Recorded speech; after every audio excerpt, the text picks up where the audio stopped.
নিজেকে প্রধানমন্ত্রীর উপদেষ্টা পদ দিয়ে নিজেই গ্যাজেট ছাপিয়েছেন আরিফ মাইনুদ্দিন। সেই ভুয়া গ্যাজেট ও পরিচয়পত্র ব্যবহার করে প্রতারণা করছিলেন। তার বিরুদ্ধে এমন অভিযোগ উঠেছে। শুধু প্রধানমন্ত্রীর উপদেষ্টা নয়, একজন সরকারি উচ্চপদস্থ কর্মকর্তার নাম ব্যবহার করে গুম কল্যাণ ট্রাস্ট নামের সংগঠনও খুলেছিলেন তিনি। সেখানে ওই কর্মকর্তাকে সভাপতি এবং নিজেকে সদস্য সচিব হিসেবে উল্লেখ করেন আরিফ। এমন সব প্রতারণার অভিযোগে কক্সবাজার জেলার চকরিয়া থানা এলাকা থেকে আরিফ মাইনুদ্দিন নামের সেই ব্যক্তিকে গ্রেফতার করেছে ঢাকা মহানগর গোয়েন্দা পুলিশ ডিবি।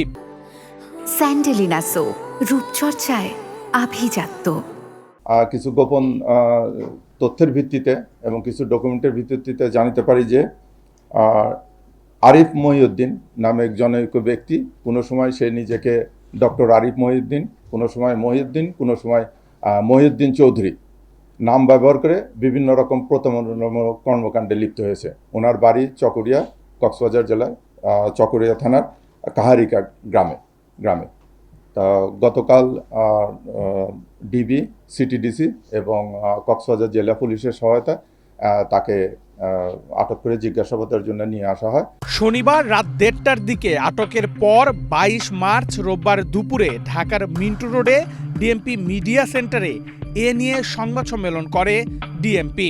সেখানেই এ বিষয় নিয়ে বিস্তারিত জানান ডিএমপির অতিরিক্ত পুলিশ কমিশনার মোহাম্মদ শফিকুল ইসলাম। কিছু গোপন তথ্যের ভিত্তিতে এবং কিছু ডকুমেন্টের ভিত্তিতে জানতে পারি যে আরিফ মহিউদ্দিন নামে এক জনৈক ব্যক্তি, কোনো সময় সে নিজেকে ডক্টর আরিফ মহিউদ্দিন, কোনো সময় মহিউদ্দিন, কোনো সময় মহিউদ্দিন চৌধুরী নাম ব্যবহার করে বিভিন্ন রকম প্রতারণামূলক কর্মকাণ্ডে লিপ্ত হয়েছে। ওনার বাড়ি চকরিয়া, কক্সবাজার জেলায় চকরিয়া থানার কাহারিকা গ্রামে।